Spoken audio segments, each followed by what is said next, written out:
Okay, so this is gonna be a video about installing the 1.5-inch Daystar spacer lift on a 2007 4runner.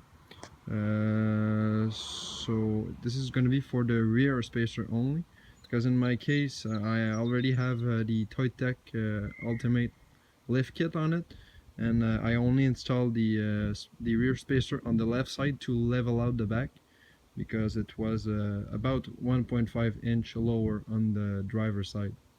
So the Daystar lift is actually for FG Cruiser, but they fit the 4runner model as well of the same years.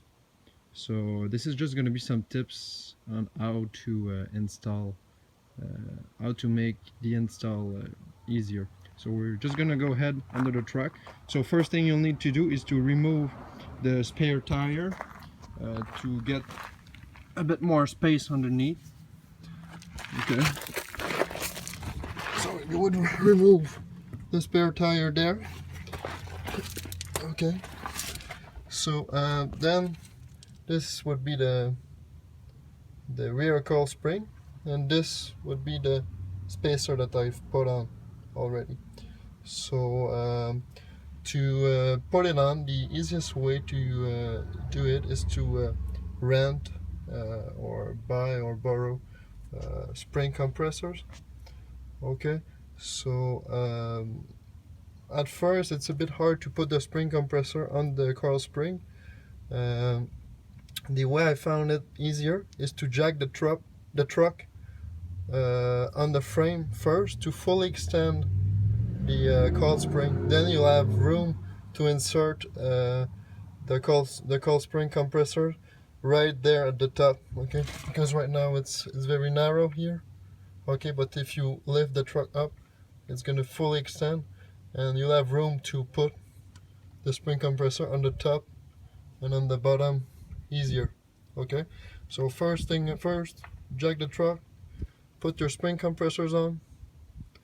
Okay, and then you slowly lower the truck, and at the same time you tighten the spring compressors.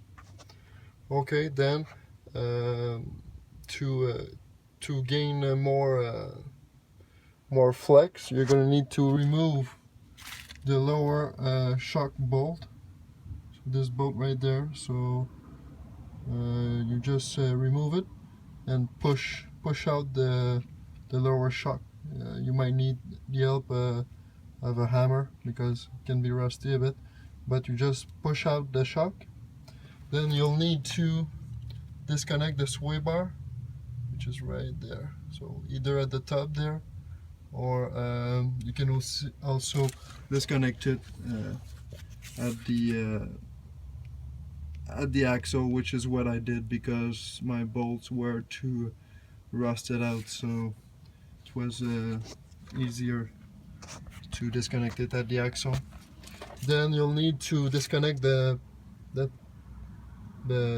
panhard bar, or the track bar, which is the bar that goes from one side of the axle there to up there. So you'll need to disconnect one of the bolts, so either that one or that one there, to get more flex as well. And another way to gain a bit more flex would be to remove the brake line brackets. So this bolt, this one, and that one there. So it's gonna be easier to flex the axle a little bit more and to make room to insert the spacer. So you would jack the truck back up, and you would support the axle with another floor jack, and then you're gonna lower the axle from the truck, and at the same time compressing the coil spring to eventually be able to insert your spacer right up there, and then you connect everything back up. So as you can see, mine is pretty rusted underneath. I broke some bolts, so that's why I have brand new bolts right there. I just went ahead and replaced every bolt that I removed because they were so rusted out and some broke. So that's it. And then when the spacer's installed, you just reconnect everything back up.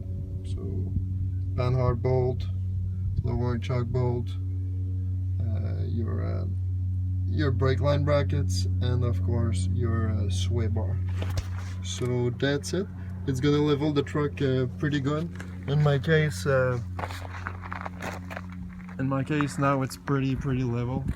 Okay, it's now just fairly bit higher on the driver's side, but anyways, I put all my heavy recovery gear, heavy equipment on the left drawer that I've made. So the truck is now, as you can see, it's pretty level up right now. Okay, so that's it.